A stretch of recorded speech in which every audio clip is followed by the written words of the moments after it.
Hello and welcome to Chile Talk. I'm Neil Davidson. I'm with a slightly sunburnt Pete Lee, who's in Australia. And today we're going to talk about the Constitutional Convention in Chile, which is wrapping up its work on Monday, Pete. On the 4th of July, we're going to have the final document delivered. And it's looking very interesting. We've had some interesting developments in terms of the polling as to whether or not it will pass. And this polling has tracked closely the popularity of the Boric government in recent times, and it's gone down quite a bit lately. So there's a majority now for rejecting this new was there at any point a majority for accepting it, or in the recent, as it became clear what was emerging? Certainly around the time that the Boric government came in,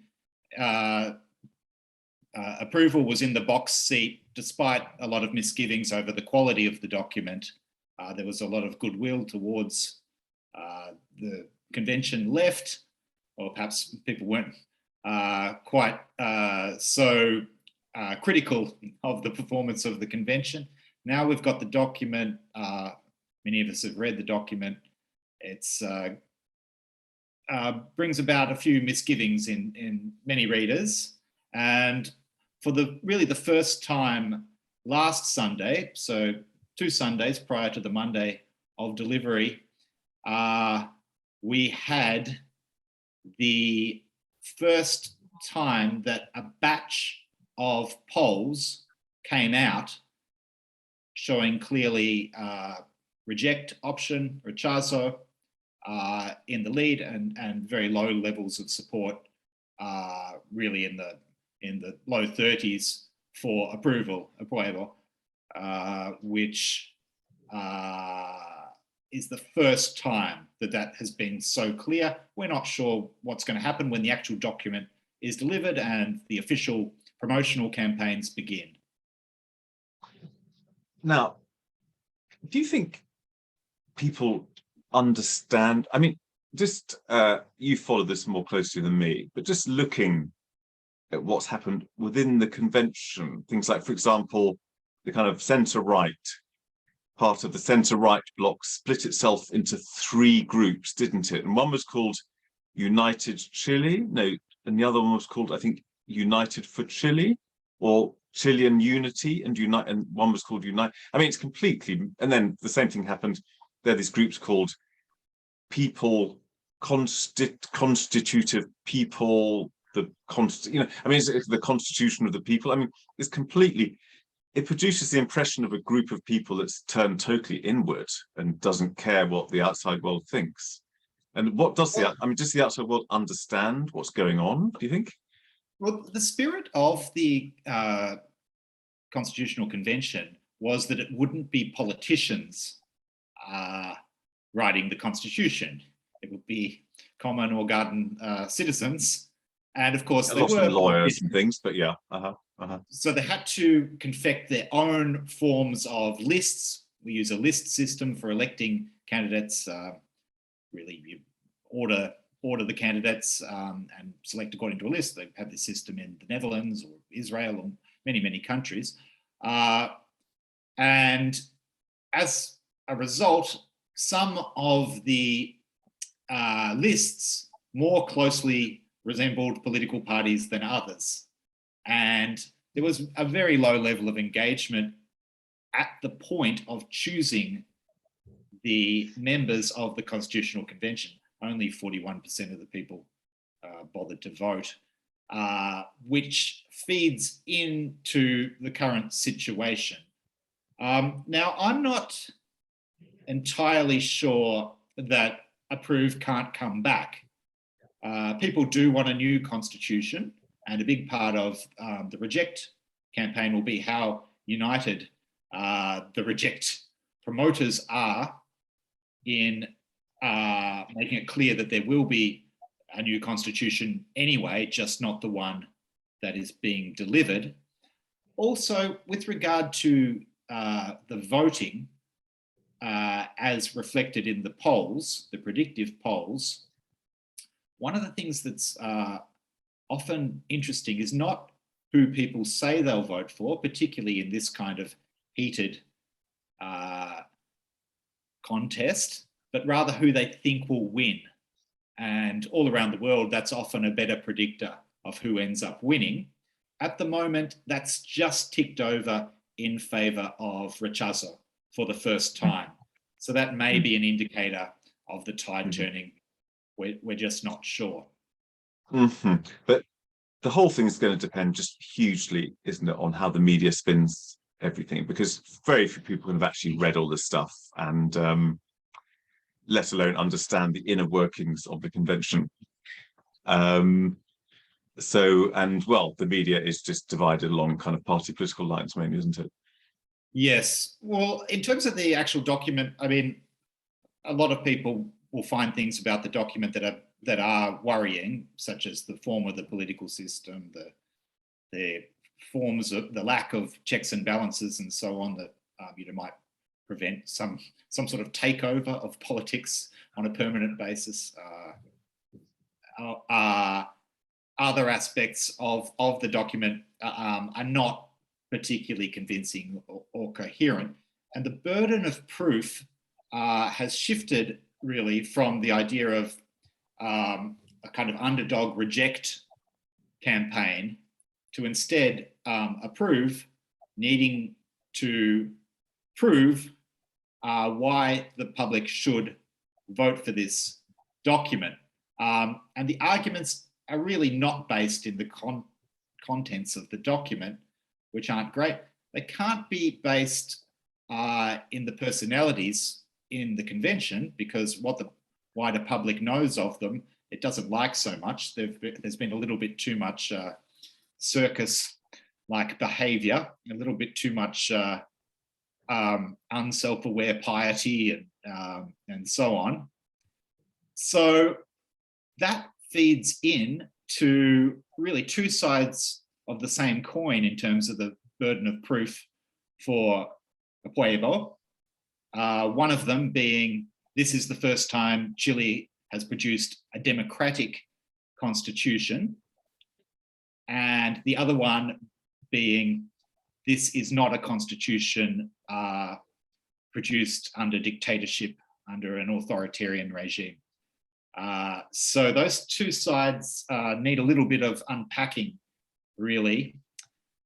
In terms of the democratic element, I would say that the majority in the Constitutional Convention, the majority of the members don't emit great democracy as such. They're not really representing the people so much as trying to embody them in a sort of soft populist, alternative populist sort of way, trying to show the diversity of the people. And in terms of their commitment to functional democracy, there's not a great deal of evidence that that's there. So yeah. One big objection to the new constitution is it just weakens a lot of democratic checks and balances, as you say, would make a dictatorship easier, gets rid of the sort of Senate and replaces it with a regional chamber without any real powers. But these are matters of substance, which we've touched on before and will again. You're kind of now talking about these more ancillary things that might actually decide the matter, even though they're not really core things, like just the way everything's presented, like the gender parity business. I think you're going to touch on. So sorry. So yeah. Go on. Well, I mean, as we've mentioned before, Chileans do enjoy a bit of corporatism. They do like identity groups and so on, horizontal sort of identity groups, obviously with their hierarchies as well. And gender parity seems to be a particularly resonant one. Chileans are quite proud of the fact that they have parity of gender in the Constitutional Convention. I think it's worked reasonably well. there has been a more or less evenness of visibility of men and women. Both of the presidents of the convention have been women. Probably more in terms of the theory that's kicking around on the side of at least the more left of centre figures. The male voices have been much, much louder, and the female voices have seemed a bit more symbolic at times, and sometimes a bit inarticulate, in fact, particularly the first president, Elisa Long. It's an interesting thing, that this business of gender parity and what you say about it being quite approved of in Chile. I mean, I've been living for a while now in an English village, and once a week I take my daughter, you may have heard screaming earlier, up to this kind of play group in the church. And, you know, we're many decades now into the feminist revolution and all the new ways of doing things, right? But I'm the only man there, you know, still, you know. And if that's true in Britain, it's even more true in Chile. Traditional gender roles have really shifted very little, really, for most people. But it's interesting then that Chileans sort of approve of this kind of like on the stage, as it were, you know, what they don't necessarily apply in their daily lives. Yes, well, in their daily lives, of course, Chileans do have a strange kind of gender parity, or perhaps purdah curtain in the Hindu tradition, and Muslim, I think, in India. The idea of women at a barbecue, at an asado, will all be together. The men will be together, and there are divisions. Of course, we use the American comic from the middle of last century. Two figures from it, Toby and Lulu. I don't know what the comic's called. Is it Lulu? There's a club de Toby. This is a club only for boys, and Lulu's response to that was, I'm going to have a Club de Lulu, in Spanish at least, which is a women's club. They use this for kind of cabaret clubs, sort of strip clubs and so on. The one Whereas in Chile, a Toby club is quite commonly used for like a bunch of men who like sort of to go off together and leave the women behind. Yes, and Club de Lulu is also used in the same way. And I think that's kind of reflected in the gender parity concept. Why it's so appealing is not because of some deep egalitarianism, but simply because the Chilean sociability is comfortable with gender division. Okay, it would just be simply unfair. Like if it were just men, they would just be legislating for men. so you've got to have the women there too to legislate for women. Got it. And it's a learning process. And I think going forward in Chilean representative democracy, gender parity can develop, and it's quite an appealing feature. I think it does work, I think, but it's a little interesting for people who have come to Chile and observe it's gender parity with Chilean characteristics, to sort of you know, repurpose a kind of old phrase from sort of communism, you know, whatever, with Cuban or sort of Yugoslavian characteristics. That's right. The Chilean way to egalitarianism, or something like that. We might call it, to be a bit Stalinist. Yeah. So anyway, this very strict gender parity, which, you know, might strike perhaps one as a bit kind of wooden and a bit rigid, but this has not gone down too bad, you know, because it's got exact parity. I think there's one more man than there are women in the convention. The Spearman was lost. The Spearman was lost because he'd lied about having some undisclosed illness and needing chemotherapy. Right. That's right. So anyway, but so there was a very strict gender parity, apparently unprecedented in a kind of group of this type in the world, and that's not worked against them at all. Then that's something that people accept. They're quite happy with. Yes, I think that aspect of the democratic vibe of the convention is quite appealing. So there is some marketing value in the gender parity. That this is a document that men and women have produced. in reality, probably the male ideologues have been much more powerful in formulating the rules, but that's how it is. The indigenism is another element. The indigenism is another element of the democratic claim. The Chilean indigenism, they're adopting the Andean concept of plurinationalism without quite the same indigenous dynamic as countries such as Bolivia and Ecuador and Peru. There are a lot fewer really indigenous people, for one thing, aren't there? In the Chile sense of and in people Peru or speak an Bolivia. indigenous language and have a traditional lifestyle. There are a lot fewer, and that part of it, I think the average Chilean, of course, virtually all the Chileans are of indigenous descent, and some of them find it a bit of a charade. And of course, to a large extent, the formulation of indigenism in Chile was part of the transition from the Pinochet government in the 80s over, and it reflects this idea that, oh, we have indigenous people too, just like Canada or the United States, rather than we're a mestizo people, which is the traditional way of the Chileans looking at themselves. Right, more of just a spectrum, really, from kind of full European to full sort of Mapuche, and sort of most people being somewhere in the middle. That's right. And the dictatorship actually quite favoured the Mapuches. There was kind of like thing, a warrior nation type respect, wasn't there, I think? Anything to do with the armed forces, particularly since the first war with Peru and Bolivia, which Bolivia actually formed in the 1830s. The idea of the roto chileno, the broken man, meaning a mestizo Chilean, being led by... It means, because I think roto means, in this case, means torn, because their clothes were all torn and tattered, I think. Yeah. That's how I understand the phrase anyway. That's one of the etymologies, yes. And the idea of the roto, as the Peruvians called the Chileans, being successful and being led into battle is part of the sort of mythos of the Chilean armed forces. So that's right.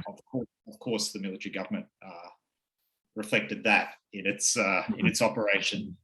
And we've had now plurinationalism is, because I mean, you often hear people talking as though Bolivia had invented plurinationalism. I mean, it does seem very similar to what lots of states have had throughout history, with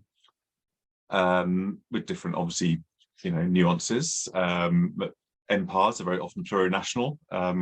You can say that Spain is plurinational. It has autonomous governments for the Basque country and so on, for the Basque and the Catalans. And of course, the Catalonians took this very seriously back in 2017 and decided to have an independence referendum, which was very firmly sat on and quite actually harshly repressed. And obviously, well, this is a matter of substance, which we're not going to go into today anyway. But obviously, with this idea of plurinationalism, you could be storing up trouble of that type, which I don't know if people in the convention have thought through at all, really. And I suppose the more general thing is, like, have they thought anything through, really? Or, it always seemed to be on the cards that this constitution would be a snapshot of whatever's in political fashion in 2022. Well, without any thoughts for real long-term consequences. But there are also reasonably important ideas, which are ideas like guaranteed social rights, rather than another principle of the subsidizing state, the state guaranteeing social rights. But there's no mechanism to show that sufficient economic growth and sufficient confidence in the state will be made available to get more resourcing for these social rights. So it's a bit incoherent. And the social rights, are, as you often remark, are quite similar to post-Second World War welfare state ideas, but there isn't the same trust in the Chilean state. The reason why the Chilean state's quite functional by Latin American standards is because it doesn't make unreasonable claims for its powers.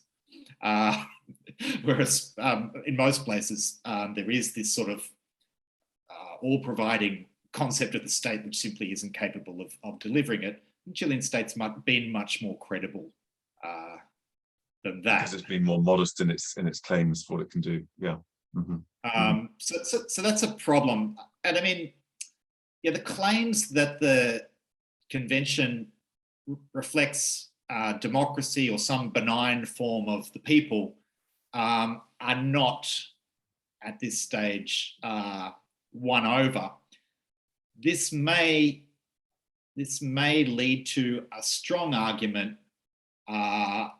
that this, in quite negative terms, is perhaps not the most democratic constitution we've ever seen, but it's not from the dictatorship. It's not from the terrible time of the Pinochet government, 1980.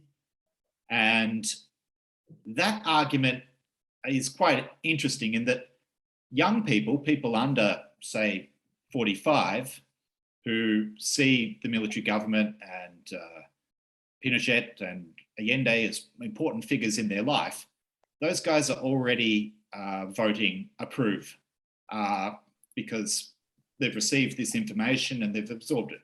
They're not a majority, but there is a considerable number of people who view history in those sort of tabloid lenses, and older people who position themselves as different to the dictatorship.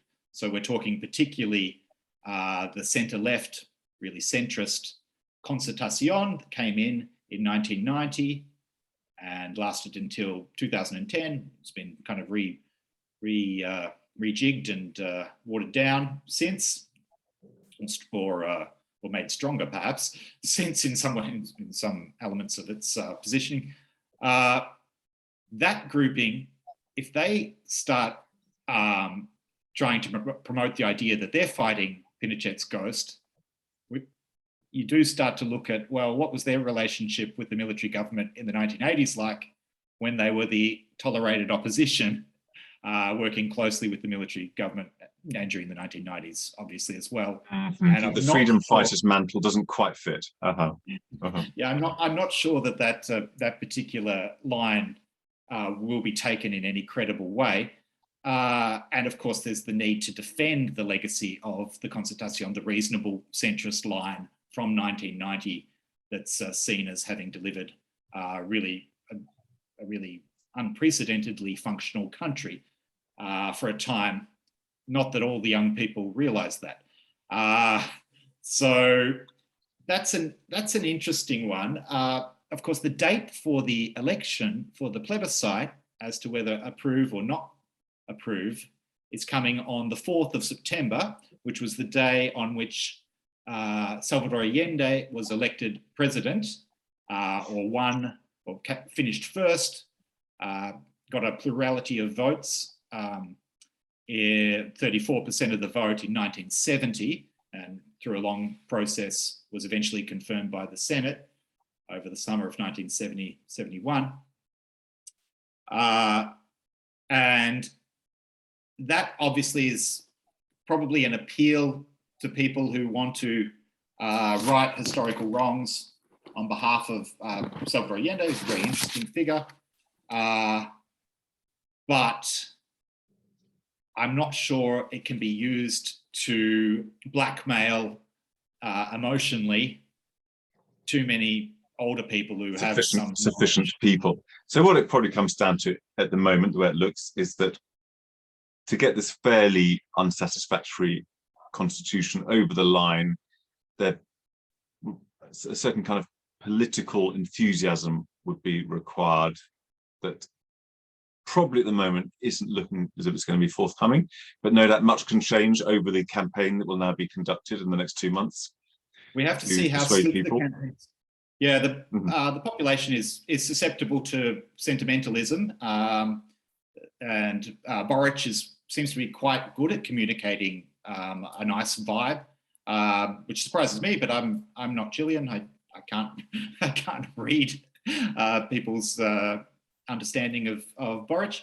There has been a very clever concept inserted by some centrists, led by the what's left of the Christian Democrats, to change the requirement to change the constitutional law from 2/3 majority of the House of Deputies and the Senate to a 4/7 majority, so 56%, I guess, which obviously is much lower and much more open to change. One of the great criticisms of Chile from 1990 has been that really it's quite slow in changing the constitution. Obviously, it was designed to be difficult to change.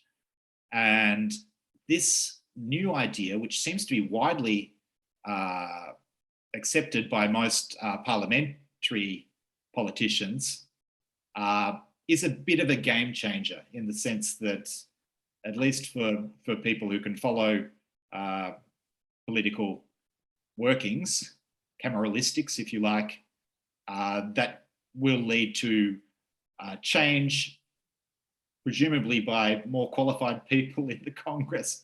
I know we don't want actual politicians to be writing the Constitution. We want constitutional lawyers probably to be writing it mostly. When I say we, I'm thinking of the more educated people in Chile, which is a minority. And I think for that reason, it's probably just leaning in favor of reject, but we don't know. We don't know. There can be a lot of sentimentalism. There can be a lot of own goals. Most of the own goals recently have come from the government itself, from the Boric government. And of course, once the members of the Constitutional Convention are out of the way and their documents in place, perhaps someone else can advocate for it. We'll have...